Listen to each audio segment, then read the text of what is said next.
राजा परीक्षित को मालूम पड़ गया था कि 7वें दिन मरेगा।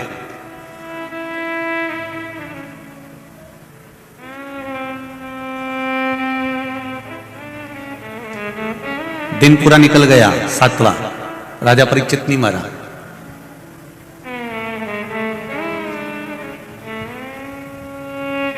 बेटे ने कांच के महल में, जन्मेजय ने अपने पिता को कांच के महल में रख दिया, पर अंदर एक मक्खी भी, चींटी भी नहीं जा सकती थी। तब अनार का रस गिलास में भरकर जा रहा था और उसके नीचे पहले जो गिलास चलते थे उसमें नीचे सी पेंदी होती थी, ऐसा कुछ लगा होता था, अंदर गहरा होता था। किसी किसी के यहाँ होंगे ऐसे गिलास पुराने जमाने के। आजकल तो गिलास एकदम प्लेन होता नीचे से, और पहले जो गिलास होते थे उसमें पेंदी होती थी रखने की, अलग ही रखा जाता था। उस पेंदी में चिपक कर तक्षक नाग चले गए और शाम होते होते होते होते अंत में उसके प्राण छूट गए।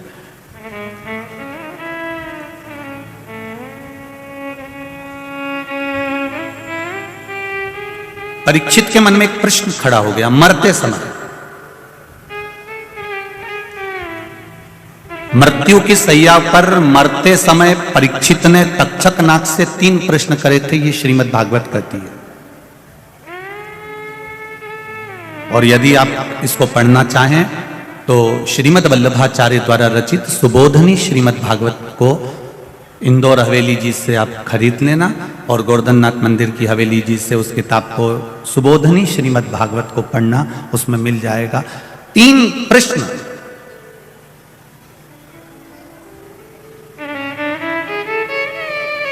तक्षक नाग और परीक्षित के बीच में हुए। उसमें सबसे पहला प्रश्न परीक्षित ने तक्षक नाग से कहा कि तुम मुझे दिन भर निकल गया और इसके बाद में अब मुझे डसने आए हो, उसका कारण क्या है? तो तक्षक नाग ने कहा, ये संपूर्ण बनाने वाला काल, घड़ी, पल, नक्षत्र, समय सब कुछ मेरे महादेव ने बनाया है, इसलिए उसका नाम महाकाल है, इसलिए उसको लोग महाकाल कहते हैं। काल उसने बनाया, नक्षत्र उसने बनाया, पल उसने बनाया, घड़ी उसने बनाई, तिथि उसने बनाई, वार उसने बनाया, दिन उसने बनाया, सब कुछ उसका बनाया हुआ है। तुझे श्राप मिला था कि 7वें दिन तू मरेगा। अगर मैं 7वां दिन लगते से ही तेरे पास आ जाता और तुझे मार देता तो उसमें श्रेष्ठता नहीं होती। फिर तो तू मेरा इंतजार करता कि तक्षक नाग आएगा और मुझे डसेगा। जब आस खत्म हो गई, शाम हो गई, अब तेरा मरने का चांस खत्म हो गया, तेरी बुद्धि में ये आ गया कि अब मैं मरने वाला नहीं हूं, तब मौत का समय लिखा गया। आप देखना, एक बार मरने वाला व्यक्ति जो हॉस्पिटल में पड़ा होगा, मरने वाला व्यक्ति एक बार अच्छा हो जाता है, अच्छा होगा एक बार, उसके बाद मरेगा। अर्थात दिया बुझने से पहले उसकी रोशनी तेज हो जाती है, प्रकाश तेज हो जाता है, तब वो बुझता है।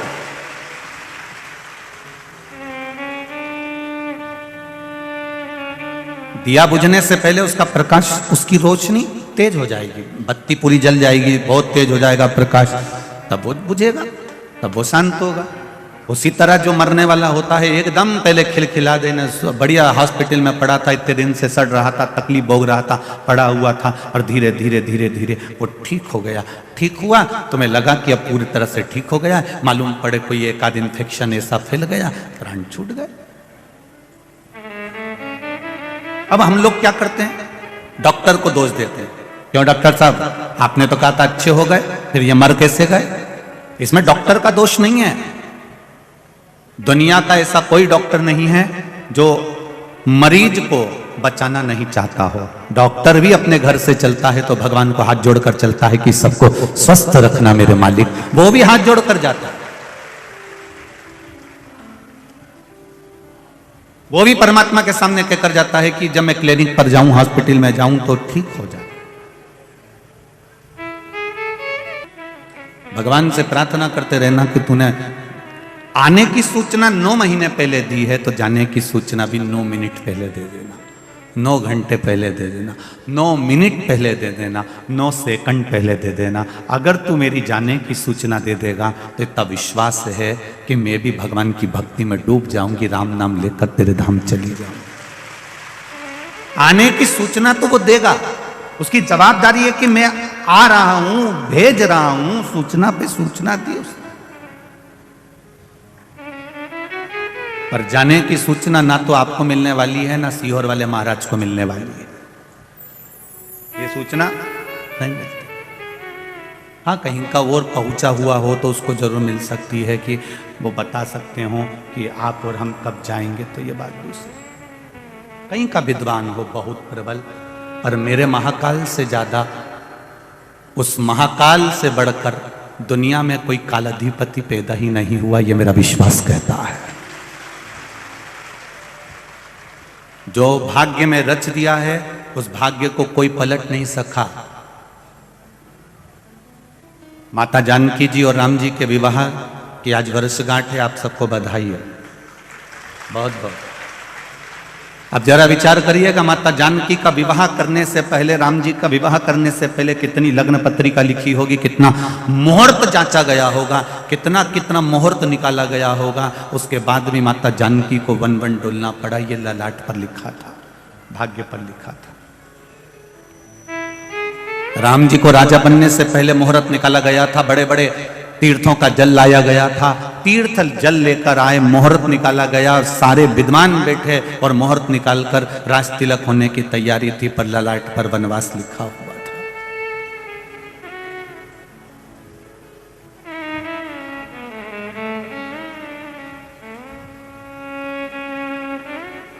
भगवान कृष्ण स्वयं नारायण पृथ्वी पर जन्म ले रहे हैं, पर उनको रहने के लिए कारागार कोठरी मिली थी। जरा विचार करिए, द्वारिका का राज्य भी मिल गया तो सुख नहीं भोग पाए बहुत।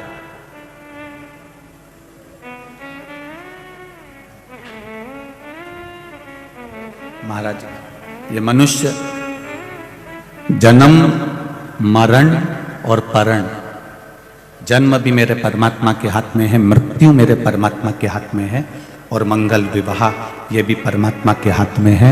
किसका कब होना है उसने लिख कर दे दिया, बस उसी घड़ी, उसी पल, उसी नक्षत्र में, उसी समय होगा, चाहे आप 7 ताले में बंद क्यों ना कर दिए।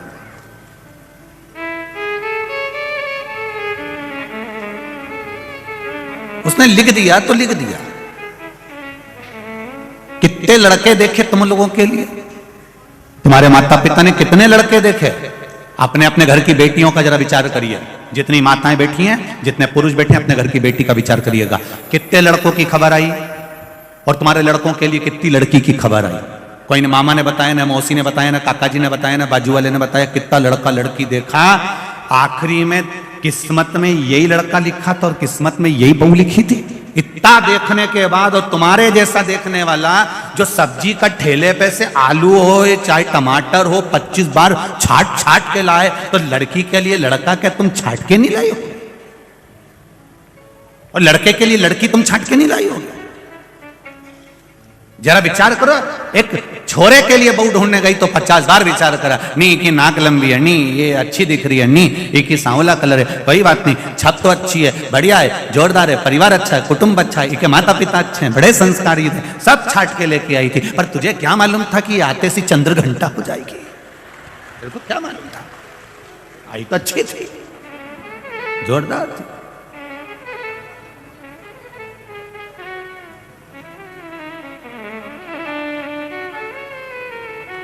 अब सास को लग रहा है बहू बुरी है, बहू को लग रहा है सास बुरी है, बुरा कोई नहीं होता।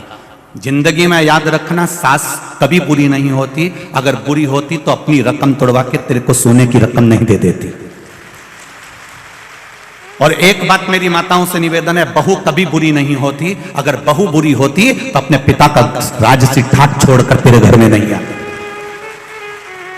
ना सास बुरी है ना बहू बुरी है, बस जो समय का चक्र चल रहा है, ये थोड़ा सा चक्र जो चल रहा है ये बुरा है। अब शादी के 2-4 साल इस चक्र में फंसे हुए हो, एडजस्ट करने में थोड़ा सा समय लगेगा थोड़ा। इसलिए हमारे यहाँ अदालत में जब केस पहुंचता है तलाक का, तो एक अदालत अलग से बैठती है केवल समझाने के लिए कि ये समय का चक्र बेकार चल रहा है, इस चक्र को थोड़ा निकल जाने दो, थोड़ा बेकार समय निकल जाने दो। अगर ये बेकार समय निकल गया तो ये निश्चित है तो उसी घर में राज्य करेगी, तो आनंद में रह सकती है। पर वो समय कोई नहीं निकालना चाहता। गुस्सा आया, थोड़ा समय निकाल दो। क्रोध आया, थोड़ा समय निकाल दो। अगर मन में व्यभिचार आया, थोड़ा सा समय निकाल दो। किसी की निंदा करने का समय आया तो निंदा का समय निकाल दो। आप ये समय थोड़ा सा छोड़ दो। किसी के लिए अपशब्द बोलने का समय आ रहा है, किसी की चुगली करने का समय आ रहा है, किसी को आड़ा टेढ़ा बोलने का मन कर रहा है, ये समय निकाल दो। ये समय तुमको कहीं ना कहीं बर्बाद कर कर छोड़ देगा। इस समय को अगर तुमने निकाल दिया तो बाकी का समय तुम्हारे हाथ में होगा और तुम्हारी जिंदगी प्रबल होगी। ये थोड़ा सा समय निकालना पड़ेगा।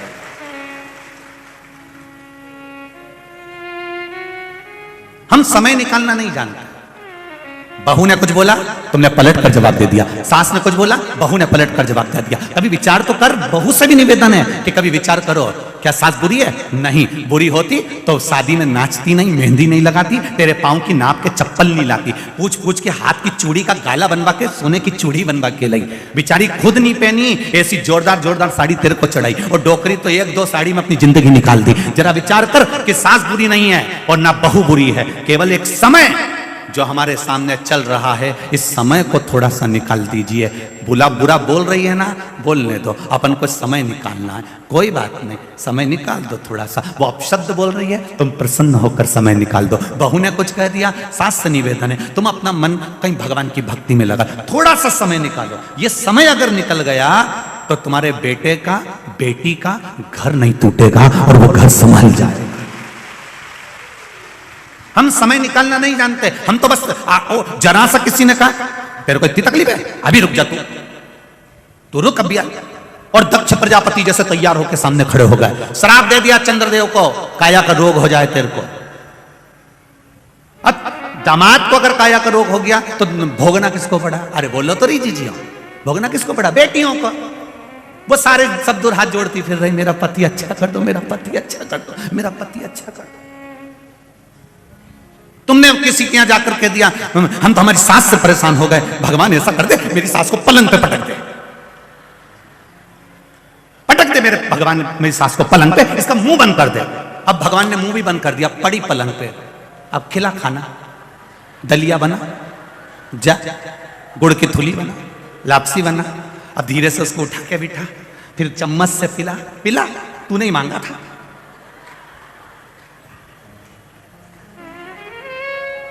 बल्कि भगवान से कहो, भगवान मेरी सास की इतनी लंबी उम्र करना, भगवान मेरी बहू को इतना खुश रखना, इतनी उम्र देना कि हमारी भी उम्र लग जाए। क्यों? अगर सास घर में रहेगी तो मैं कथा सुनने चली जाऊंगी, ताला लगाने की जरूरत नहीं पड़ेगी। बहू घर में रहेगी तो मैं कथा सुनने चली जाऊंगी, ताला लगाने की जरूरत नहीं पड़ेगी। अगर घर में सास नहीं रहेगी और अकेली रह गई मैं, तो फिर क्या करोगे? ताला लगा के आना पड़ेगा, डर भी लगा रहेगा। वो आएंगे, सब्जी कौन लाएगा, रोटी कौन लाएगा, बच्चे स्कूल से आने वाले होंगे। अगर घर में सास है तुम आराम से मॉल घूम रही हो, तुम्हें कोई फर्क नहीं पड़ रहा क्योंकि डोकरी घर पे बैठी है।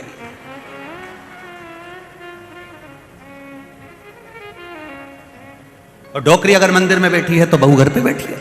सुख तो सोचो कितना सुख है हमारे जीवन में, और हम जरा सी बात में बस।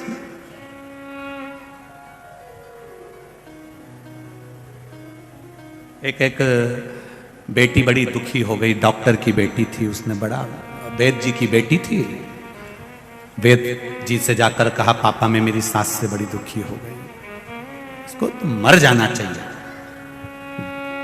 वेद जी ने कहा बेटा इतनी सी बात, मैं तेरे को पुड़िया बना कर देता हूं, 4 महीने के अंदर तेरी सास निपट जाएगी। बस तुझसे एक निवेदन है, 4 महीने तो अच्छे से सेवा करना, चुप रहना, उसके सत्कार करना। वो इतनी लड़ती है, मैं क्या सत्कार करूं? तू तो सत्कार कर ले, तुझे मालूम है 4 महीने बाद मरने वाली है। 4 महीने की पुड़िया वेद जी ने बनाकर दे दी, इसने खाने में मिलाकर खिलाना चालू करा। ये सास गाली देती, ये कुछ जवाब ही नहीं देती, क्योंकि इसको तो मालूम है डोकरी 4 महीने बाद निपट जाएगी। बोले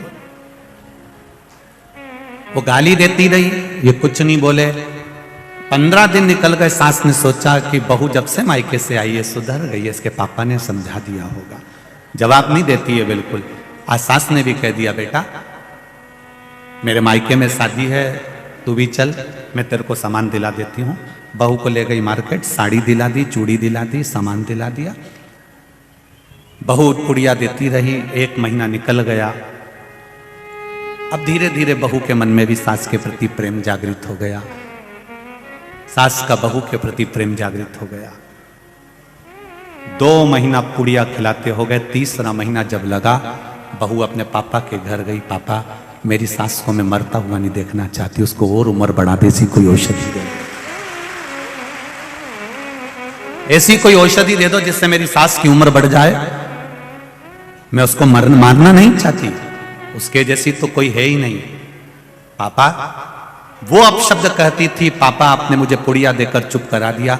मैंने चुप रहना सीख लिया तो मेरी सास खुद आशीर्वाद देना चालू कर दी। ये पुड़िया हमारे पास में होना चाहिए। ये पुड़िया कोई महाराज तुमको नहीं देगा, ये बेल भभूति की पुड़िया कि तुम्हारे घर में शांति हो जाए। शांति हमको अंदर से उत्पन्न करना पड़ेगी, भीतर से करना पड़ेगा। ना तो सियोर वाला महाराज देगा और ना कोई महाराज देगा तुमको कोई बेल भभूति, और ना हमारे पास में है। हम तो केवल जो पुड़िया है ये शिव महापुराण है। ये कथा आप सुन रहे हो, आपको अच्छी लगे तो अपनी जिंदगी में एक बार प्रैक्टिकल कर कर देखना कि हमारा गलत समय हम निकाल दें, अच्छा समय जरूर आएगा, ये निश्चित है, आएगा जरूर। ये बड़ा गणपति पे लाल बत्ती हरी बत्ती लगी है, चौराहे पे बत्ती लाल होती है, गाड़ी रोक देते हैं, हरी होती है, निकल जाते हैं। उसी तरह जब बुरा समय आता है तो उस बुरे समय में थोड़ी देर रुक जाओ। लाल बत्ती आई है, थोड़ा रुक जाओ, थोड़ा ठहर जाओ, थोड़ा संभलो, गाड़ी को स्लो कर लो, खड़े रहो, इसमें हमारा हित होगा। और जैसे ही हरी बत्ती होगी, हरी बत्ती कब होती है? जब आगे की गाड़ियां सब चली जाती है, लाइन क्लियर हो जाती है, तब हरी बत्ती हो जाती है। दुख जब हट जाएगा, हरी बत्ती कर देगा भगवान और तुम आगे निकल जाओ। थोड़ा सा रुको, थोड़ा संभलो, थोड़ी अपनी जिंदगी को सार्थक बनाने का प्रयास करो। जो भगवान ने ललाट पर लिख कर दिया है उसको कोई टाल नहीं सका है। कई लोग कहते हैं इस हमारी दुकान के सामने इसकी दुकान खुल गई, जब से हमारी दुकान कम हो गई। नहीं नहीं नहीं, उसके भाग्य का उसको मिल रहा है, तेरे भाग्य का तेरे को मिलेगा। जो ललाट पर परमात्मा ने लिख दिया उसके भाग्य का कहीं नहीं गया। परम पूज्य वैकुंठवासी श्री राजेश्वरानंद जी महाराज अपनी भाषा में कहते थे, परमात्मा के खाते में जितना लिखा होता है मनुष्य उतना ही खाता है। कितना खाता है? जितना, जम के बोलो जरा, खाते में लिखा है। और अगर वो ज्यादा खाता है तो फिर ऊपर जाता है। ये राजेश्वरानंद जी कह रहा है। वैकुंठवासी श्री राजेश्वरानंद जी ने अपनी वाणी में अपने रामचरितमानस के अंतर्गत वर्णन किया, खाते में लिखा है उतना ही खाएगा, और अगर ज्यादा खाता है तो सीधे खाते से ज्यादा कोई नहीं खा सकता। कोई कहता है इसने हमारा भाग्य काट लिया, कोई कहता है इसने हमारी रोजी रोटी छीन ली, कोई कहता है हमारा ये काम छीन लिया, कोई कहता है इसने हमारा ये काम छीन लिया। नहीं नहीं, संसार में कोई पैदा नहीं हुआ जो आपका कोई हक छीन ले। आपके हक का आप 7 ताले में भी बंद हो जाओ, आपको आपके हक का मिलेगा जरूर। भगवान ने पेड़ दिया है तो पोषण भी करेगा जरूर, उसके ऊपर नहीं।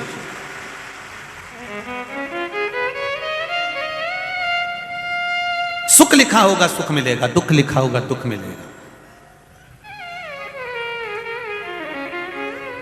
हमको तो इतना बड़ा कार्य मिल रहा था, हमको इतना बड़ा टेंडर मिल रहा था, दूसरे ने भांजी मार दी, वो टेंडर ले लिया। ले लेंगे,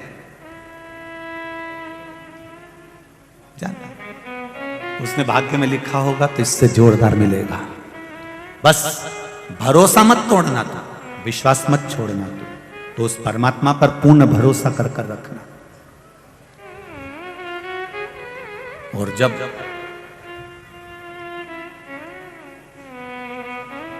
हम परमात्मा पर भरोसा कर लेंगे तो ये जिंदगी की सार्थकता है कि हमारे कार्य सफल हो। कोई कहता है हमको अंग्रेजी आती है, कोई कहता है मेरे को 2 भाषा आती है, कोई कहता है मेरे को 3 भाषा आती है, कोई कहता है मुझको हिंदी आती है, कोई कहता है मुझे तमिल आती है, कोई कहता है मुझे मराठी आती है, कोई कहता है मुझे संस्कृत आती है, कोई कहता है मुझे इंग्लिश आती है, कोई कहता है मैं फारसी भाषा बोल लेता हूँ। पर निवेदन केवल इतना सा होगा, दुनिया के लोग कोई सी भी भाषा बोलें, आप मेरे शंकर को जो समझ में आ जाए वो प्रेम की भाषा सबसे बोलो, शिव को प्रिय लगना चाहिए। मेरे शिव को जो प्रिय लग जाए वो भाषा तुम्हारी होना चाहिए। मेरे महाकाल बाबा का जो प्रागट्य हुआ है उज्जैनी में, अवंतिकापुरी में, उस जगह पर कोई ना मंत्र पढ़ा गया था, ना कोई तप किया गया था, ना कोई साधना करी थी।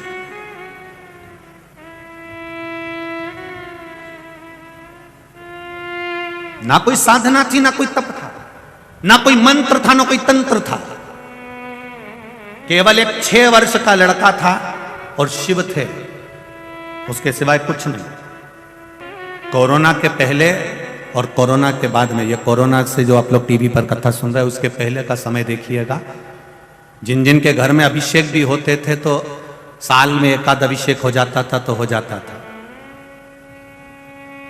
अब लोगों के मन में इतना भाव जागृत हो गया कि कम से कम प्रदोष में या शिवरात्रि पर या कभी ना कभी वो ब्राह्मण देवता को बुला ही लेते हैं और एकाध 2 अभिषेक साल में जहां 1 होते थे वहां 2-3 हो ही जाते हैं। ये क्रम शिव भक्ति का जो जागृत हुआ है उसका एक आनंद हमारे जीवन में अपने आप मिला, अपने आप प्राप्त हुआ। और उसका जो फल है, उसका जो रस तत्व है, वो जीवन को सुख देने वाला, उसकी जो भक्ति है वो हमारे जीवन में एक आनंद की लहर देने वाली।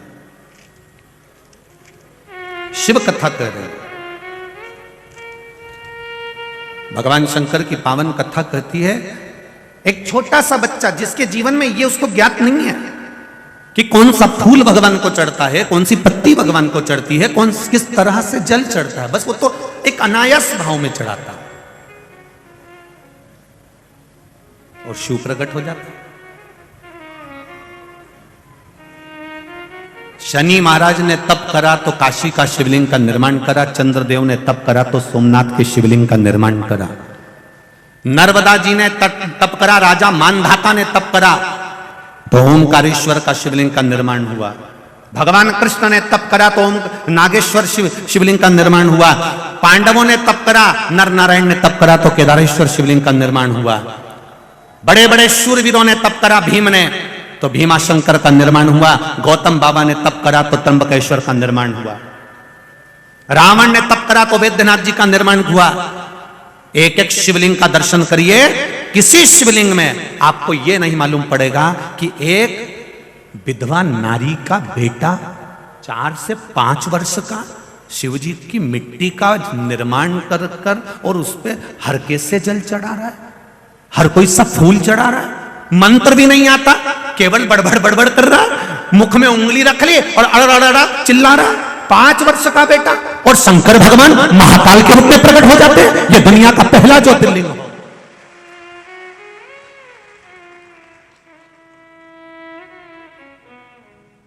ये 12 ज्योतिर्लिंग में एक ज्योतिर्लिंग ऐसा है जो केवल तुम्हारा दिल देखता है, तुम्हारा मन देखता है, तुम्हारा चित्त देखता है, तुम्हारी वृत्ति देखता है। किसी ज्योतिर्लिंग में भगवान के नयन नहीं बनाए जाते, किसी ज्योतिर्लिंग में भगवान की मूंछ नहीं बनाई जाती, किसी ज्योतिर्लिंग में भगवान का चेहरा नहीं बनाया जाता, पर यह ज्योतिर्लिंग में भगवान का चेहरा भी बनता है।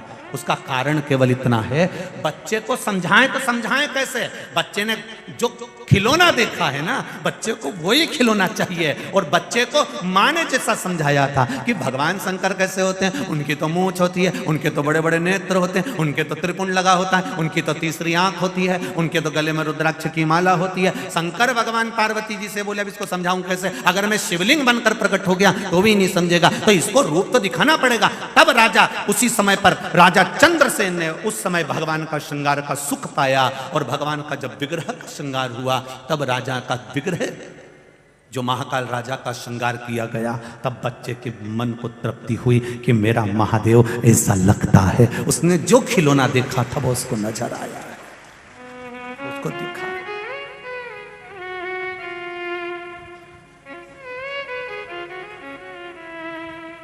बच्चे ने शिव जी से नेत्र मिला लिए थे। नहीं,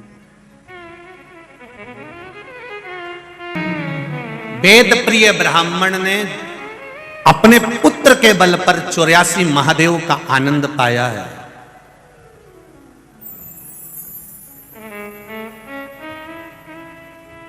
चौरासी महादेव का आनंद पाया।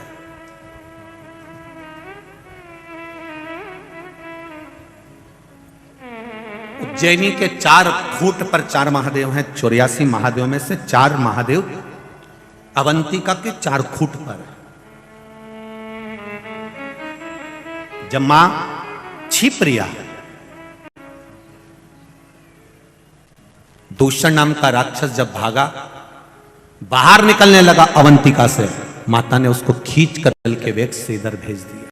शिव भागे उधर, भगवान शंकर ने उधर संहार करा तो गया इस फूट पर इधर संहार करा।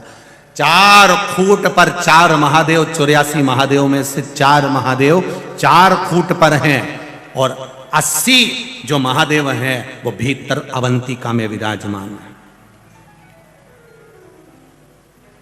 समय आया, अवंतिका के राजा हो गए राजा चंद्रसेन।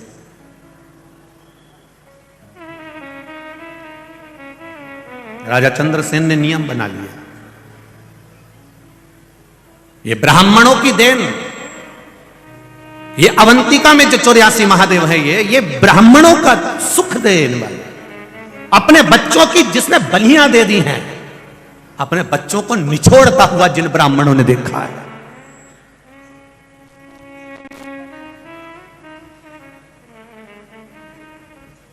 ये 84 महादेव वो ये पूंजी है उज्जैन में रहने वाले, अवंतिका में रहने वाले और पूरी भारत की भूमि पर रहने वाले ब्राह्मणों की पूंजी है 84 महादेव। ये पूंजी है 84 महादेव।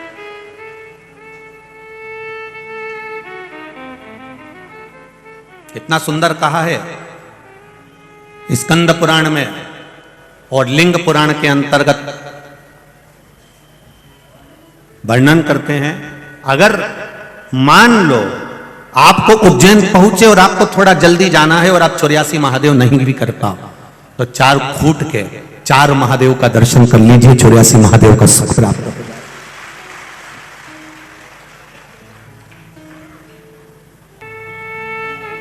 चार फूट पर 4 महादेव विराजमान है।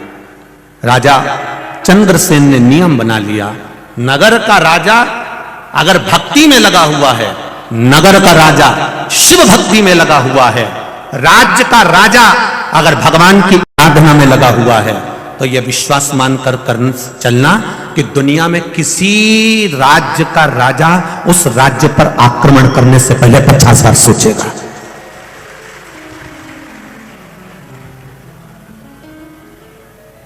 अगर एक राजा शिव भक्ति में लगा हुआ है, अगर एक राजा शंकर की भक्ति में लगा हुआ है, तो वहां आक्रमण करने से पहले, दुख आने से पहले 50 बार विचार।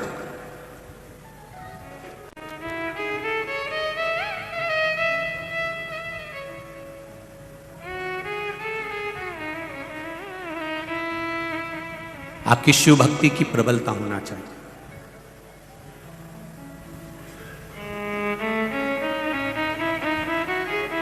आप शंकर की आराधना में लगे हुए हो तो उसका फल आपको मिलेगा जरूर, ये निश्चितता है। राजा चंद्रसेन ने नियम बना लिया कि मैं 84 महादेव भले ना जा पाऊं, महीने में एक बार 84 महादेव कर लूंगा, पर 4 फूट पर जो महादेव विराजमान है, 4 जगह पर जो शिव बैठे हैं दूर दूर फूट पर, मैं उनका दर्शन करूंगा। रथ में बैठकर चंद्रसेन 4 फूट का महादेव दर्शन करने नहीं जाता था। अब देखिए जरा कितनी सुंदर चरित्र है। मेरे महाकाल राजा के कथा जो चल रही है उसको आप ध्यान से सुनना कि चंद्रसेन राजा की धर्म पत्नी पूजन का पात्र तैयार कर कर रखती थी, तो राजा चंद्रसेन कहते थे कि इस थाली को इतनी दूर तक मैं लेकर जाऊंगा, उससे अच्छा है तू जल का पात्र मुझे दे दे। कमंडल में जल भरते थे राजा चंद्रसेन, सुंदर स्वर्ण पात्र, और 4 फूट पर राजा चंद्रसेन चले जाते थे। जब चंद्रसेन राजा शिव मंदिर में आते हैं, शंकर जी का जल चढ़ाने आते हैं, तो वहां के जो विद्वत ब्राह्मण होते हैं वो राजा चंद्रसेन के लिए व्यवस्था करते हैं, आसन लगाते हैं, थाली तैयार रखते हैं, बेलपत्री तोड़कर ब्राह्मण देवता लेकर आते हैं, पुष्प तोड़कर ब्राह्मण देवता लेकर आते हैं, मंजरी तुलसी की ब्राह्मण देवता लेकर आते हैं। बहुत ध्यान से सुनना रे मेरे भाई और मेरी बहनों, जितने आस्था चैनल पर कथा सुन रहे हो और जितने लोग इस पावन धरा पर इंदौर की कथा सुन रहे हो, 12 ज्योतिर्लिंग के शिव महापुराण की कथा चल रही है। जिंदगी में जो राजा चंद्रसेन ने पाया आप भी पा सकते हो, पर एक गलती से जरा दूर रहिएगा। वो गलती को जरा हमें समझना है कि हमारी जिंदगी की वो कौन सी गलती है कि महादेव हमसे प्रसन्न नहीं होता। जितने रोडों पर बैठे हैं वो भी सावधानी से सुने इस कथा को, दिल से सुनिए। चंद्रसेन राजा ने देखा कि मैं जाता हूं, पूजा की थाली लगी मिलती है, बेलपत्र टूटी मिलती है, पुष्प मिल जाता है, जल थाली सब तैयार मिलती है, आसन ब्राह्मण लगाता है, थाली ब्राह्मण लगाता है, मैं बैठकर पूजन करता हूं, ब्राह्मण को दक्षिणाधिक भी देता हूं, सब कुछ करता हूं, पर इसमें एक गलती हो जाती है। मेरे वीआईपी पन के कारण जो बहुत घंटों से खड़े हुए हैं उनको धक्का देकर निकाल दिया जाता है। चंद्रसेन राजा के ये संवाद को अपनी जिंदगी में उतारिएगा। बहुत बड़े बड़े दानी हो आप लोग, बहुत बड़े बड़े धर्मात्मा हो आप लोग, बहुत वीआईपी भी हो आप लोग। मैं 1 लाख बेलपत्र शिव जी को चढ़ाती हूं, मैं 1.25 लाख चढ़ाती हूं सावन के महीने में, मैं इतना भंडारा चढ़ाती हूं सावन के महीने में, मैंने ये कर दिया, मैंने वो कर दिया। तुम 1.25 लाख बेलपत्र चढ़ाओ चाहे 1 करोड़ बेलपत्र चढ़ाओ, तुम्हारी 1.25 लाख बेलपत्र चढ़ाने में अगर तुम्हें अहंकार आता है तो वो 1 बेलपत्र शिव की उठाकर शिव पर चढ़ाने वाला आगे निकल जाता है। शंकर को तुम्हारी 1.25 लाख बेलपत्र नहीं चाहिए। किसी पुराण में नहीं लिखा शंकर भगवान की कि तुम 1.25 लाख बेलपत्र चढ़ाओ या 1 लाख बेलपत्र चढ़ाओ। शंकर भगवान की कथा कहती है 1 बेलपत्र भी मुझे अपना मानकर दिल से चढ़ाएगा तो तू मेरा हो जाएगा, मुझे ज्यादा नहीं चाहिए, अपने दिल से मुझे दे।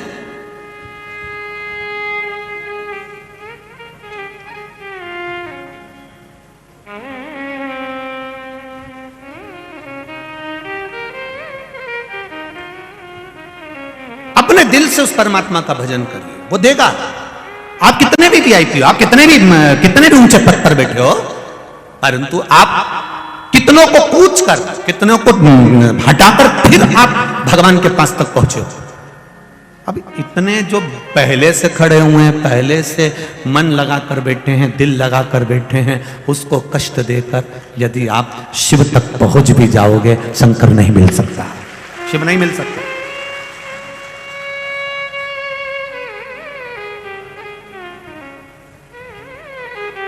शिव नहीं मिलेगा। उसको पाने का तरीका बड़ा अड़भंगा है साहब। लोग कहते हैं सियोर वाला महाराज हर कुछ बांचता है, भले बांचूं, पर दिल से कहता हूं कि शिव ऐसे नहीं मिल सकता। शंकर को पाने का भी तरीका होता है, सीधा है वो, बहुत भोला है मेरा भोलेनाथ, उसके पास में दिखावा नहीं होता। राजा चंद्रसेन ने विचार कर लिया, ब्राह्मणों के चरणों को नमन करा। ब्राह्मण देवताओं ने कहा राजन तुम हमसे रूठ गए। नहीं ब्राह्मण देवता, रूठा नहीं हूं, आप हमारे प्रिय हो, आप हमारे लिए श्रेष्ठ हो, बस इतना सा निवेदन है, भेंट भी दूंगा, सब कुछ करूंगा, पर मंदिर के अंदर प्रवेश नहीं करूंगा। ब्राह्मणों की आंखों से आंसू बहने लगे। हमारा नगर का राजा और मंदिर के बाहर से चले जाए, मंदिर के बाहर से। ब्राह्मणों ने कहा नगर का राजा ऐसा करेगा तो अच्छा नहीं लगेगा महाराज, लोग हम पर हंसेंगे, क्या कहेंगे। नहीं नहीं, आप ऐसा न करिए। नहीं ब्राह्मण देवता, आप मुझसे पूजन दिल्ली पर करवाना। कहां करवाना, जम के बोलो जरा, दिल्ली पर पूजन करवाना। दुनिया में ब्राह्मण से बढ़कर कोई कृपालु और दयालु नहीं हो सकता। उस ब्राह्मण ने कह दिया गजब के राजा हो, दिल्ली की पूजन कर रहे हो, यहां पर पूजन करोगे तो क्या मिलेगा। ब्राह्मणों जब राजा से कहते हैं राजन आप मन में क्षुब्धता मत लाना कि देहली पर पूजन करने से कुछ नहीं मिलता। हम ब्राह्मण, सन्यासी, तपस्वी हमारी शिव आराधना का फल देते हैं। दरवाजे पर भी, देहली पर भी अगर आपने पूजन करी है तो हमने जो शिव अर्चना का फल पाया है, मात्र देहली पर प्रणाम करने से ब्राह्मण जो अंदर बैठकर शंकर जी की आराधना करता है, ब्राह्मण जो अंदर बैठकर महामृत्युंजय पाठ करता है, ब्राह्मण जो अंदर बैठकर संकल्प लेता है, ब्राह्मण जो अंदर बैठकर पूजन करता है, मात्र शिव मंदिर की देहली पर माथा रख देने से ब्राह्मण का सारा पुण्य उसके खाते में आ जाता है। जो उसने अंदर भजन करा है, जो उसने पुण्य कमाया है, ब्राह्मण अपना पुण्य देता है। इसलिए गो ब्राह्मण ये दोनों का एक क्रम है। गाय अपने बच्चे के दूध भगवान उसको देता है तो अपने बछड़े के लिए देता है। गाय को दूध बछड़े के लिए दिया जाता है, पर बछड़े को तो पास में बांधा जाता है, गाय का दूध निचोड़ लिया जाता है। गाय खड़ी रहती है तो भी खुश होती है, मेरा बछड़ा नहीं पिए पर मेरी संतान तो पी रही है, गाय उसमें खुश है। ब्राह्मण उसमें खुश है कि दरवाजे तक आया तो है, द्वार तक पहुंचा तो है, देहली तक आया तो है। जो राजा चंद्रसेन ने देहली की पूजन चालू करी, दरवाजे की पूजन चालू करी, वो पूजन आज तक चल रही है। जब नए मकान का मुहूर्त होता है तो पूरे मकान में कंकु चावल नहीं छीटे जाते हैं, और तुम्हारे इंदौर में छीटते हो तो बता दो। जब नए मकान का मुहूर्त होता है, नई दुकान का मुहूर्त होता है, नए महल का मुहूर्त होता है, उस जगह पर दीवालों की पूजन नहीं होती, बिल्डिंग की पूजन नहीं होती, केवल एक पूजन होती है। मां कलश लेकर दरवाजे के अंदर जब जाती है तब द्वार की पूजन होती है। ये राजा चंद्रसेन ने दिया, ये राजा चंद्रसेन ने, उज्जैनी नरेश ने दिया है हमको, कि केवल दरवाजे की भी पूजन, देहली की भी पूजन हो गई तो उससे बढ़कर कुछ सुख नहीं है, उसमें प्रवेश हो गया। मेरी माताएं जब घर छोड़कर जाती हैं अपने मायके के लिए तो देहली को प्रणाम कर कर जाती हैं। बोलो दी जी जी सही है कि गलत है? जब अंदर आती हैं तो देहली को प्रणाम करती हैं। बच्चा घर में जन्म लेता है, अंदर प्रवेश करेगी तो देहली को प्रणाम करेगी, कहीं जाएगी तो देहली को प्रणाम करेगी। कोई माता ऐसी नहीं होती जो घर की दीवालों को माटा देगी, वो करे तो देहली को प्रणाम करेगी, देहली को, चौखट को प्रणाम करेगी, तो चौखट को। चंद्रसेन ने नियम बना लिया। ये नियम जितने लोग आस्था चैनल पर कथा सुन रहे हैं, जितने लोग फेसबुक यूट्यूब पर कथा सुन रहे हैं, जितने इस पंडाल में कथा सुन रहे हैं, और चारों तरफ रोड पर बैठकर जितने लोग कथा सुन रहे हैं, उनसे केवल निवेदन करूंगा, आप शिव के मंदिर अंदर नहीं जा सकते। बहुत जल्दी है आपको जाने की, ऑफिस जाने की, दुकान जाने की, तो शंकर के मंदिर के वहां गाड़ी को रोको और इस माथे को शिव के सामने झुका दो, उसमें पूरा फल प्राप्त हो, पूरा फल। चंद्रसेन ने विचार कर लिया, मंदिर की देहली पर आऊंगा, प्रणाम करते, देहली पर प्रणाम करते। अब भगवान विष्णु के द्वारपाल थे जय विजय, शंकर भगवान के मंदिर के द्वारपाल था वीरभद्र, अब शिव जी के मणिभद्र, शिव जी का जो द्वारपाल है वो मणिभद्र जो दरवाजे पर रहता है। अब मणिभद्र दरवाजे पर बैठा हुआ था, और एक दिन मणिभद्र दरवाजे पर बैठा था, पांव थोड़े से मणिभद्र खड़ा हुआ था, थोड़ा देर के लिए मणिभद्र शिव की आज्ञा से वहां बैठा हुआ था। उसी जगह पर मणिभद्र, जहां द्वार पर, देहली पर, दरवाजे पर मणिभद्र का पहरा होता है शिव के दरवाजे पर, तो वहां मणिभद्र बैठा था, और इतने में इसने सिर झुका दिया, सिर झुकाया। इसको मालूम ही नहीं था कि यह मणिभद्र है, शंकर जी का कोई द्वारपाल है। अब द्वारपाल कोई दिखता तो था नहीं, तो उनको लगा कि यहां तो शिव बैठे, यहां शिव। मणिभद्र बैठा, अब मणिभद्र जब बैठा हुआ था, मणिभद्र जब विराजमान था, तो मणिभद्र जैसे ही दरवाजे पर बैठे थे और इसने सिर को झुकाया, मस्तक को जगाया, मस्तक को जैसे झुकाया, मणिभद्र को लगा गजब का राजा है। दुनिया के लोग मंदिर के अंदर जाकर प्रणाम करते हैं, दुनिया के लोग मंदिर के अंदर जाकर नमन करते हैं, ये अवंतिकापुरी का राजा चंद्रसेन तो दरवाजे पर नमन करता है। मणिभद्र खुश हो गया। मणिभद्र ने कहा, राजन ले, तुम्हारी पूंजी मैं तुम्हें देता हूं, मणिभद्र ने अपने कंठे से निकालकर एक मणि राजा चंद्रसेन को दे दी। ये मणि तेरी जिंदगी का सारा सुख प्रदान कर देगी, तुझे कहीं नहीं जाना। ध्यान दो जरा कथा पर। केवल दरवाजे पर धोख लगाने पर, प्रणाम करने पर राजा चंद्रसेन को एक मणि ऐसी मिल जाती है जो मणि राजा चंद्रसेन अपने पास में रख लेता है। वो मणि का सुख राजा चंद्रसेन को मिल जाता है। आसपास के सारे राज्यों में खबर हो गई, राजा चंद्रसेन के पास एक ऐसी मणि है जो मणि सोना उगलती है, धन देती है, वैभव देती है, सत्ता देती है, प्रतिष्ठा देती है।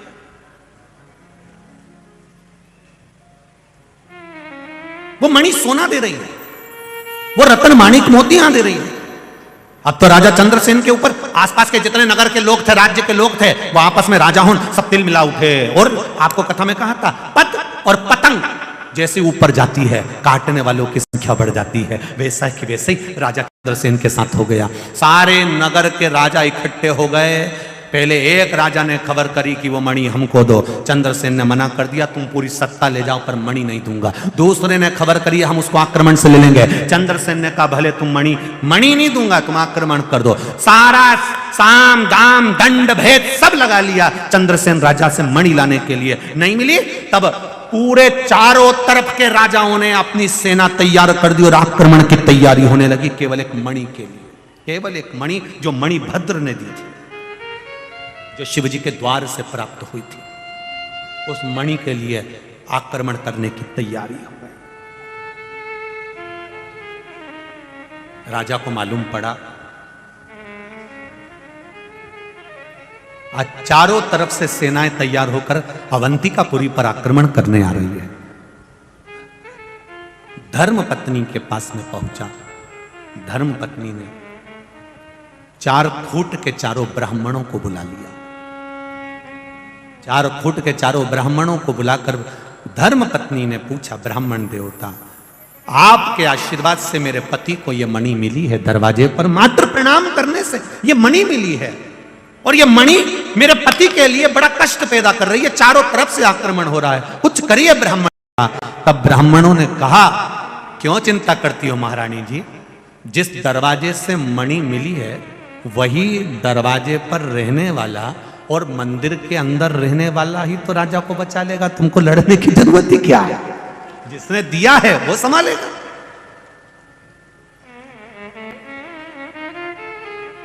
वो लाइन याद कर लो, तुम्ही ने दर्द दिया है, आगे क्या है, तुम्ही दवा दे, गला नहीं दबा दे, दवा दे।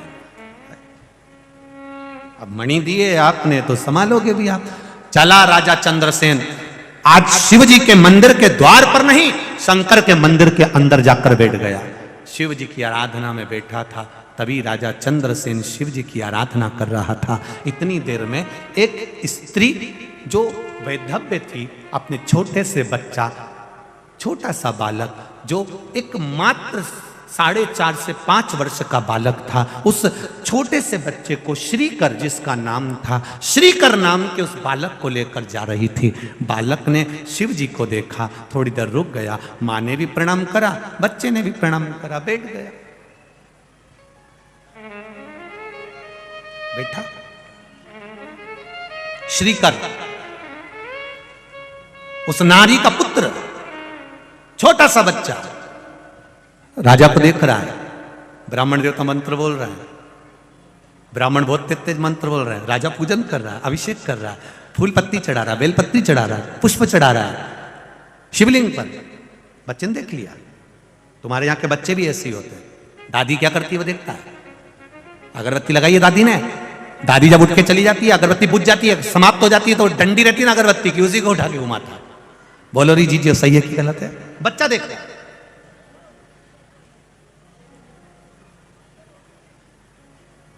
घर के बुजुर्ग हमारे घर के बच्चों को सीख प्रदान करते हैं।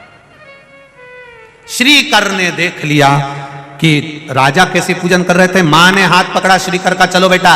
माँ का हाथ पकड़कर श्रीकर अपने घर चले गया। दूसरे दिन श्रीकर ने विचार करा, मेरी माँ ना जाने कौन से मंदिर लेकर गई थी इतनी दूर, मैं कहाँ जाऊंगा मंदिर में। श्रीकर ने एक वृक्ष के नीचे से मट्टी उठा ली, उस मट्टी का शिवलिंग बना लिया। शिवलिंग बनाकर जमीन पर रख दिया। जमीन पर रखा है, ना चौकी है ना पाटा है,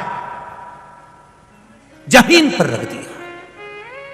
अब गया श्रीकर तैयारी करने के लिए, पानी भर कर लिया आया एक बाल्टी में।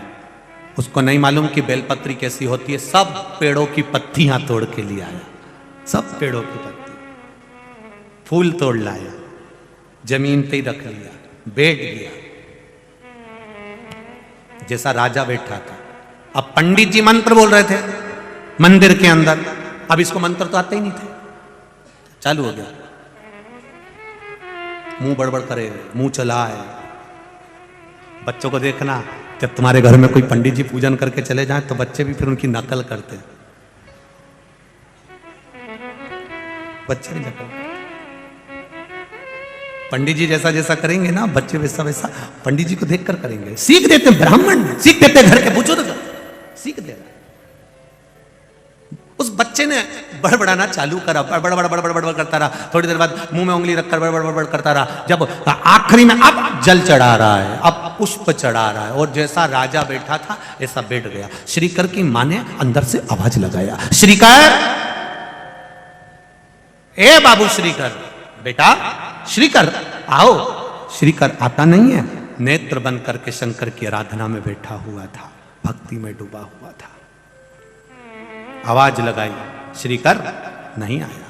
मां को क्रोध आ गया, मेरा बेटा ना जाने कहां चले गया।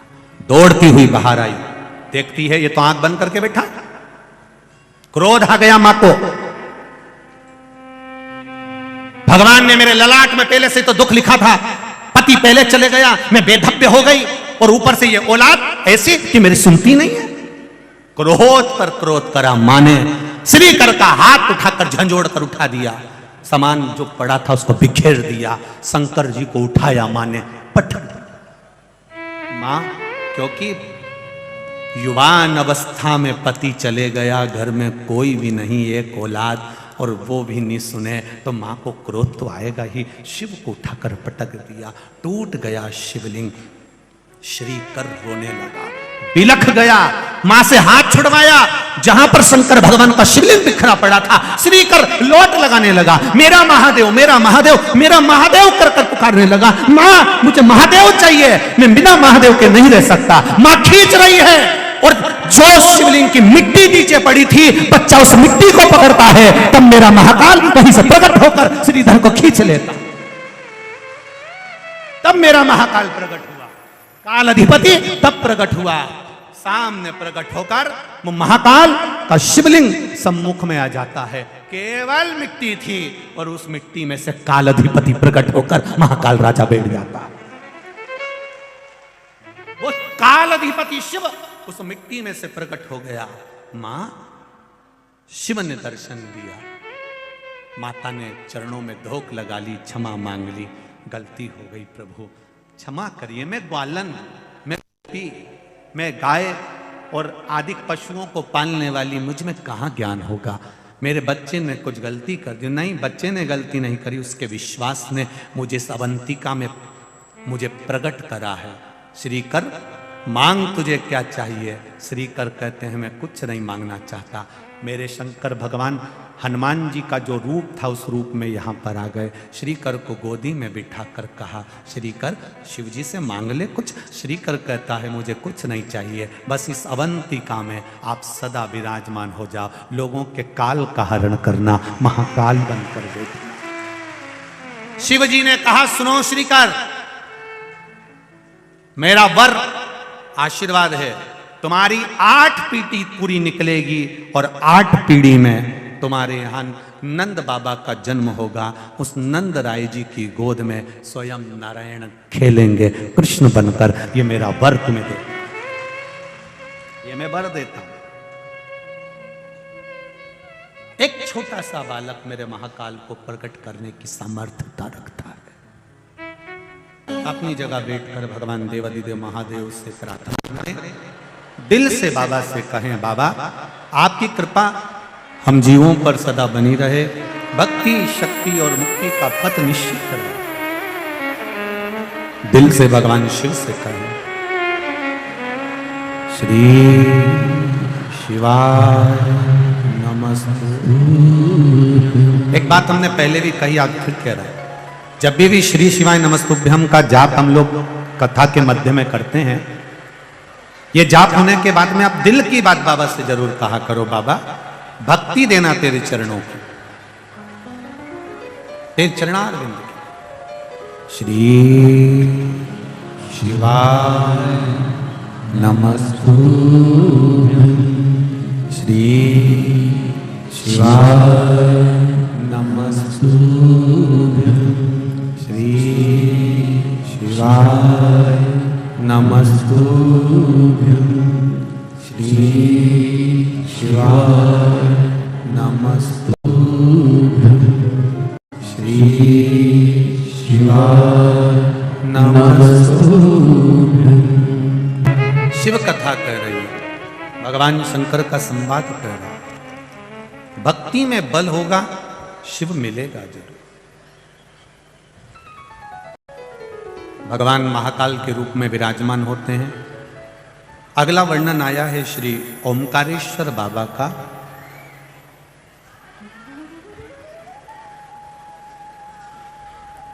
देवऋषि नारद के लिए और देवऋषि नारद के छोटे से ज्ञान के चक्कर में भगवान शंकर को एक अवतार लेना पड़ा।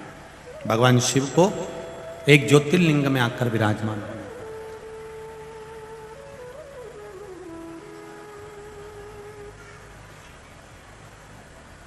12 ज्योतिर्लिंग में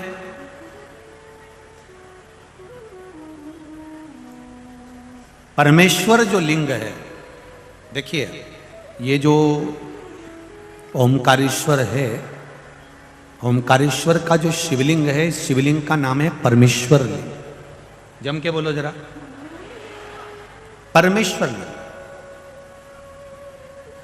ये ओमकारेश्वर हमारे यहाँ शिव महापुराण में, स्कंद पुराण में, लिंग पुराण में ओमकारेश्वर का जो नाम है, ये बाद में ओमकारेश्वर आया, पहले आया है परमेश्वर लिंग।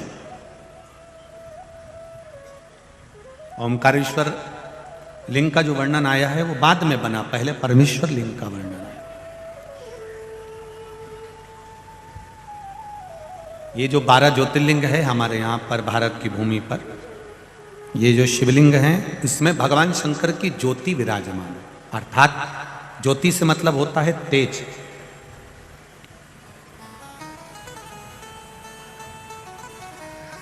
संसार में चाहे कोई शंकर जी की पूजन करे ना करे, पर जितने भी मनुष्य के शरीर है, मानव की जितनी देह है, मानव का जितना शरीर है, और चाहे जलचर हो, थलचर हो, वायुचर हो, जीव जितने भी हैं, उसमें जो जठर अग्नि होती है, भोजन पचाने की जो सामर्थ्यवान अग्नि होती है, जो शरीर के अंदर होती है, वो शरीर की अग्नि ही शिव की ज्योति के तुल्य होती है। इसलिए उसको समझना कि संसार में जितने भी मनुष्य हैं, जितने भी मानव हैं, ये कोई साधारण नहीं है। सब में भगवान समाया है, प्रत्येक में नर नारायण, प्रत्येक में भगवान, प्रत्येक में भगवान समाया। इसलिए शायद लोग कहते हैं तुझ में रब दिखता है यारा में, सब में भगवान समाया, प्रत्येक। कंकर कंकर शंकर। और उसका फल, कुछ पत्र आए हैं, 2 दिन से पत्र पढ़ना नहीं हो रहा है। एक पत्र देखिए,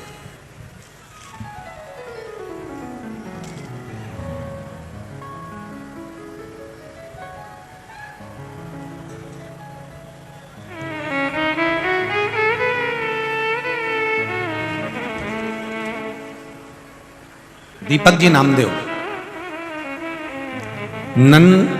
नंदबाग कॉलोनी, इंदौर, मध्य प्रदेश का निवासी हूं। कहीं बैठे हो तो हाथ हिलाइएगा, कहीं बैठे हो तो हाथ हिलाइएगा। दीपक जी नामदेव, कहीं बैठे हो तो दोनों हाथ ऐसा हिला दे एक बार, कहीं बैठे हो तो स्मरण में आ जाएगा। आप ही हैं, दोनों हाथ हिला दो ऐसा, श्री शिवाय नमस्तुभ्यम। हाँ ऐसा हिलाओ दीदी, ऐसा हिलाइए, श्री शिवाय नमस्तुभ्यम।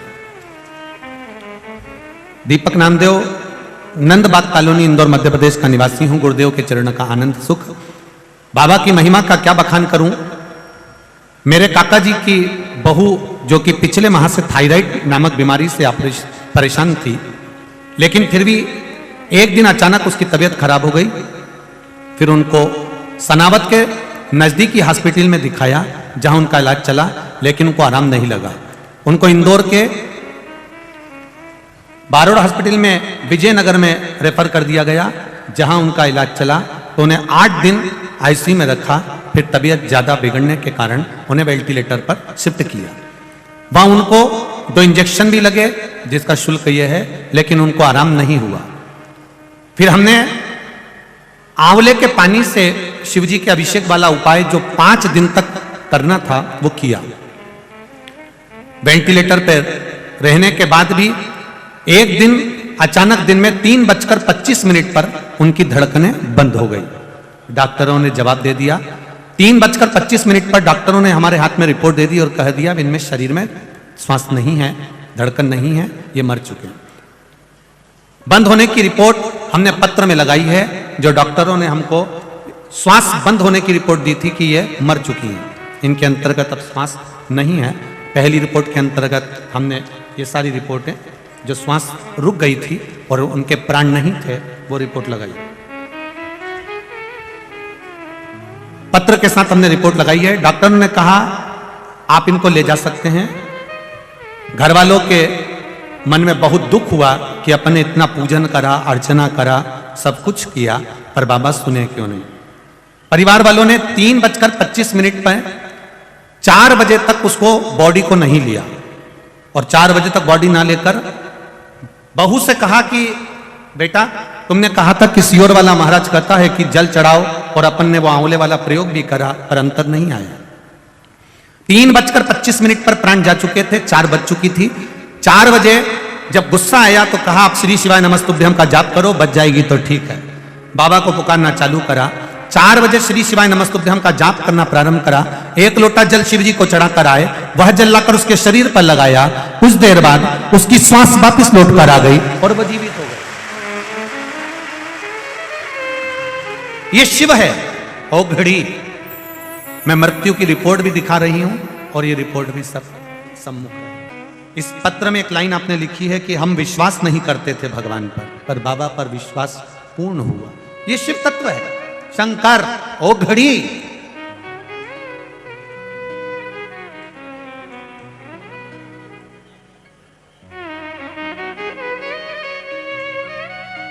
पत्र में लिखा है आपने कि लोग मानते नहीं, इसलिए हमने रिपोर्ट भी भेजी। ये शिव है। एक व्यक्ति का फोटो आया है लगा हुआ, देखिए, शरीर पूरा जल चुका है। पूरे शरीर जलने के बाद डॉक्टरों ने जवाब दे दिया था कि यह जीवित रहना मुश्किल है, तो भी आपने भेजे, आए हैं साथ में।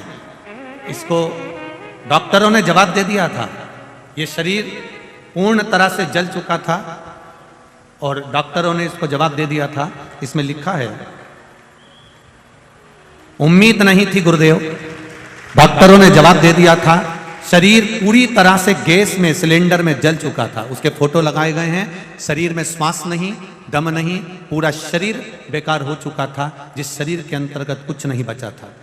डॉक्टरों ने जवाब दे दिया। खरगोन ले जाकर जब हम पहुंचे, डॉक्टरों से मेरे पापा की कोई जिम्मेदारी नहीं ली और सारे डॉक्टरों ने जवाब दे दिया, खरगोन के भी। तब सारे डॉक्टर मना कर दिए। तब हम वापिस इंदौर को लेकर आए और इंदौर चौथराम में उनको इलाज शुरू करने के लिए कहा। उन्होंने भी कह दिया था ये ठीक नहीं हो पाएंगे। मेरा 16 सोमवार का उद्यापन था गुरुदेव। मैंने बाबा से विनती करी, मैं तेरी कथा सुनती हूँ, मुझे ठीक कर देना मेरे पापा को। आज मेरे पापा खुद यहाँ पर प्रणाम करने के लिए आए। आप इसमें लिखा है आपका पांव और हाथ काम नहीं कर रहा था, अब कर रहा है हाथ पैर दोनों काम? हाथ पैर दोनों काम कर रहे हैं, ठीक है। शिव कृपा। बहुत खुश हैं आप, बाबा ने आपको बचाया, उसके लिए बाबा की कृपा। बैठिए बाबू, बैठिए। श्री शिवाय नमस्ते। बैठिए दीदी। हर हर महादेव। अब तो रोइए नहीं, अब तो खुश होइए, पापा तुम्हारे चल के आए।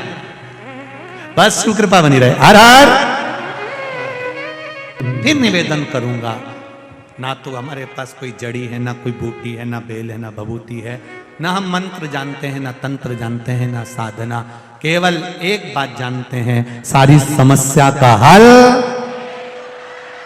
केवल एक लोटा जल। बैठिए बैठिए। एक लोटा जल भगवान शिव को समर्पित करिए, दिल से चढ़ाओ, दिल से जाओ। उसके सामने दिखावा मत करो, ना तो दिखावा करो और ना किसी को दिखाओ। जैसे हो वैसे रहो, अपनी मस्ती के साथ। बचाएगा वो, लेकर आएगा।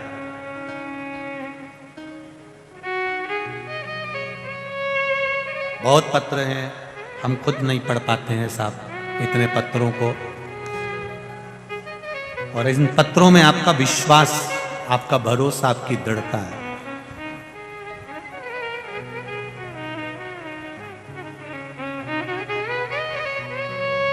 इन पत्रों में आपका विश्वास जुड़ा। एक भी पत्र सीहोर नहीं जाते, सब यहीं रहते हैं। सब में मोबाइल नंबर लिखे होते हैं। आप दिल से, जब आपका मन करे कि कहीं सीहोर वाला महाराज कुछ गड़बड़ बोल रहा हो या बना कर बोल रहा हो, तो ये पत्र आपके हैं, आपके पास हैं, मोबाइल नंबर लिखे हैं। आप दिल से उनके घर जाओ, पूरा माइक भी ले जाओ और उनसे खुद पूछो। और बचा कुचा हो तो रात्रि में कभी आना, मेरी बहनें मेरे भाई यहाँ रात भर सोते हैं, भजन करते हैं, उनसे दिल की बात कर कर जाना कि शिव है क्या।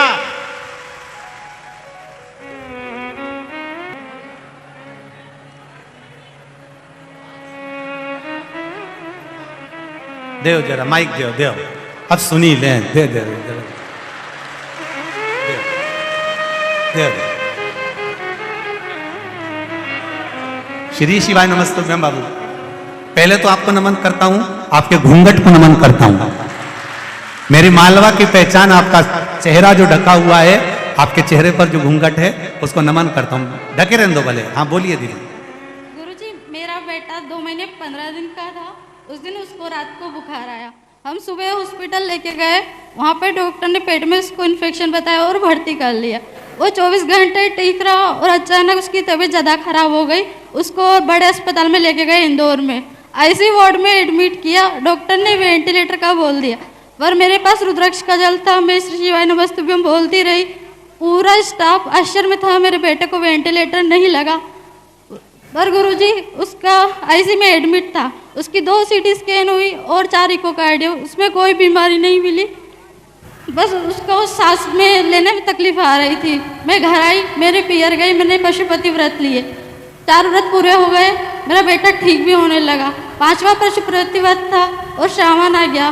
मैंने श्रावण खत्म होने के बाद 5वां उपवास किया। उसी दिन मेरी सास ने भी उपवास किया।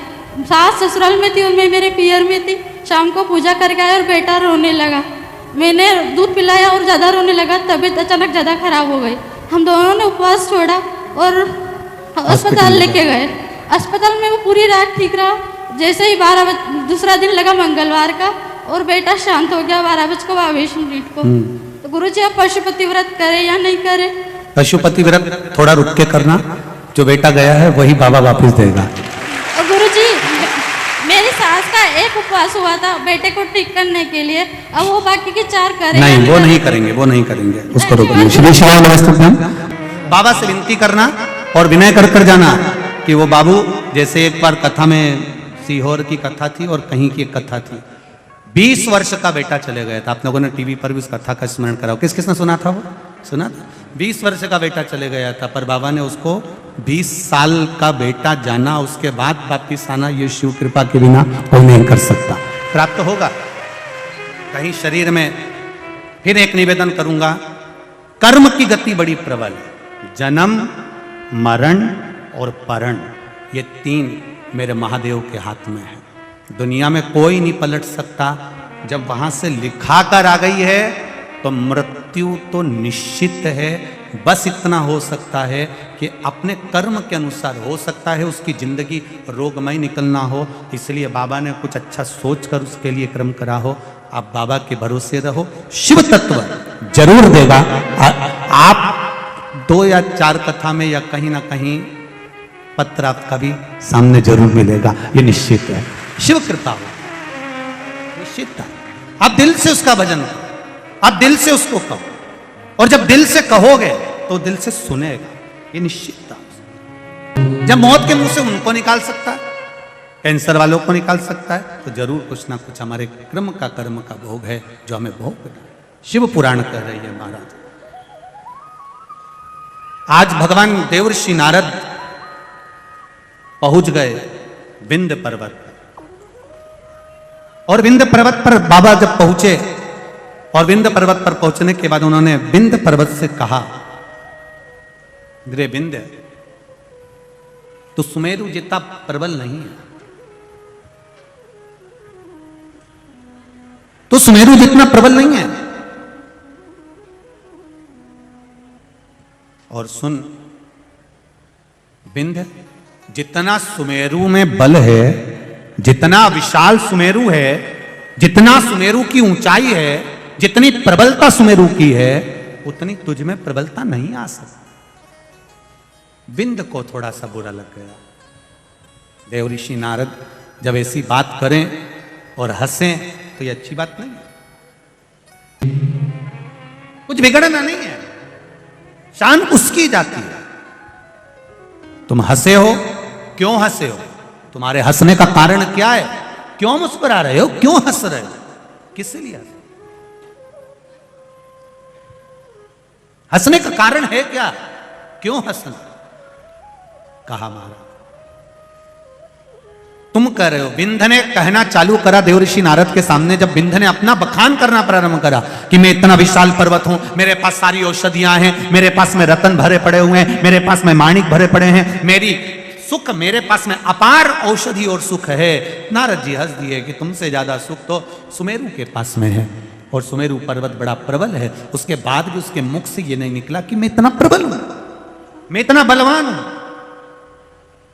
मैं इतना प्रखर। कभी कभी शिव पुराण कहती है, अपने मुख से अपना गुणगान कभी ना करिएगा, कभी ध्यान रखिए। आप दूसरे की बड़ाई करिए। हमारे यहां तो श्री कृष्ण भगवान का चरित्र कहता है, यशोदा नाम का अर्थ ही यश ददाती इति यशोदा। यशोदा नाम में भी यश दिया है यशोदा जी ने, दूसरे को यश दिया तो यशोदा जी का नाम पड़ा कि ये दूसरे को यश देती है। गोपियां बुआरी काटती है, उनको यश दे देती है। जो दूध निकाल रही हैं उनको यश दे देती है। जो घर संभाल रही हैं उनको यश दे देती हैं। शिव महापुराण की कथा करिए, आप भी यश देना प्रारंभ करिए, आपको यश मिलेगा। आप दूसरे की अगर बड़ाई कर सकते हो तो दूसरा आपकी बड़ाई जरूर करेगा। पर एक बात याद रखना कि कोई व्यक्ति तुम्हारे पास में आकर किसी की निंदा कर रहा है, बहुत सावधानी से सुनना। अगर कोई व्यक्ति किसी दूसरे व्यक्ति की तुम्हारे पास में आकर निंदा कर रहा है तो यह मानकर चलना कि यह व्यक्ति दूसरी जगह जाकर तुम्हारी भी निंदा जरूर करेगा, ये निश्चित है। अब विंध्य को जाकर कह दिया नारद जी ने कि सुमेरु ऐसा है। विंध्य को लग गया और विंध्य ने कहा दिया, सुमेरु ऐसा? हाँ, मुझ में कोई बल नहीं। हंस दिए, मुस्कुरा दिए, थोड़ी ठिठोली कर दी, और जैसे ही हंसे विंध्य को बुरा लग गया। विंध्य ने शिवलिंग का निर्माण करा, पूजन करने के लिए आतुर।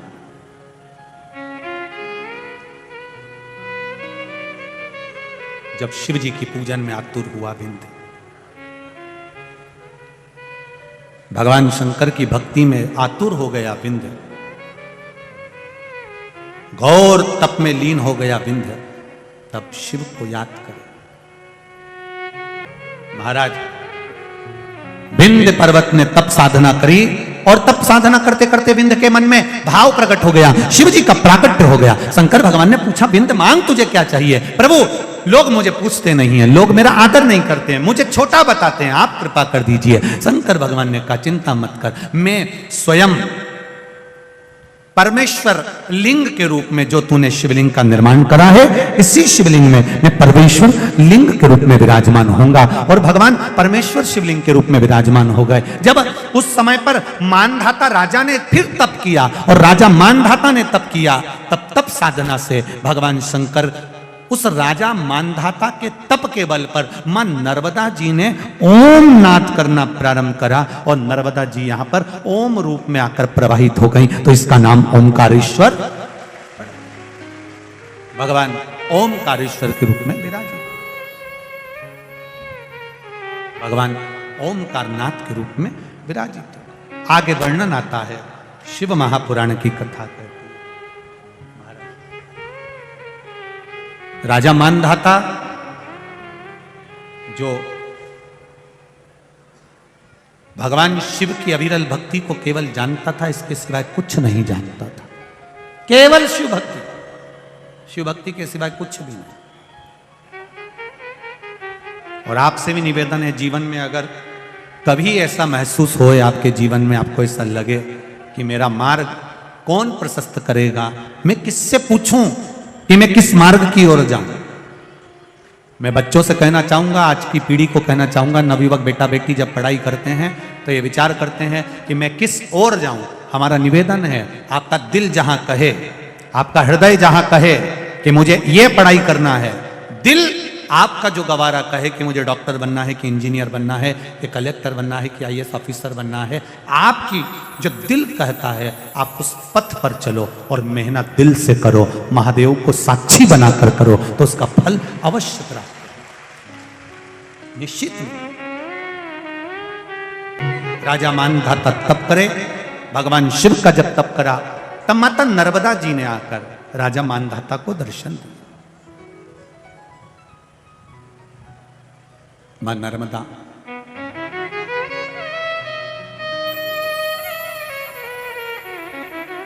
जिसका गंगा की 100 डुबकी,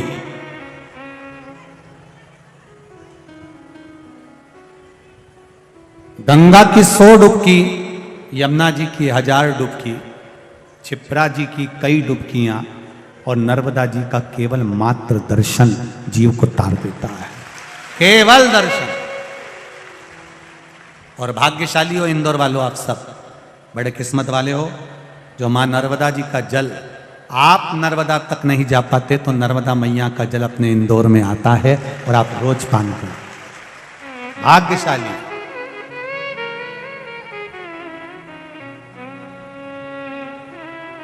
मां नर्मदा का जल आपके जीवन को सार्थक बने। इतनी कृपा करी है माई नर्मदा ने कि आप नर्मदा जी के घाट तक नहीं पहुंचे तो नर्मदा जी आपके घर तक पहुंच गई। बोल नर्मदे महारानी की, नर्मदे जम के बोला जा, नर्मदे।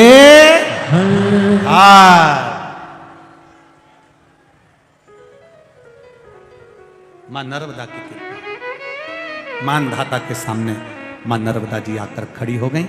माता नर्मदा जी ने कहा, मानधाता तुम चिंता ना करो, मैं भी शिव जी को आराधना करती हूँ, तुम भी शिव की आराधना करो। नर्मदा जी ने ओम शब्द का नाद करना प्रारंभ करा, ओम अक्षर का उच्चारण करना प्रारंभ करा और माँ भगवान शिव की आराधना में डूबी। भगवान विंध्य पर्वत पर मेरे देव अधिदेव महादेव, मेरे शंकर आकर विराजमान हो जाते हैं और भगवान शिव वहाँ विराजित हुए। नर्मदा जी ने ओम नाद कर कर शिव की आराधना करी। शिव जी ओमकारेश्वर के रूप में विराजमान हुए। भगवान ओमकारेश्वर भगवान की, नर्मदा महारानी की। भगवान ओमकार के रूप में विराजित होते हैं। कल की कथा में बहुत से शिवलिंगों का स्मरण करते हुए ज्योतिर्लिंगों का स्मरण करेंगे। कुंदकेश्वर महादेव पधार रहे हैं, जोरदार ताली का स्वागत करें। भगवान कुंदकेश्वर महादेव का दर्शन करेंगे। हर हर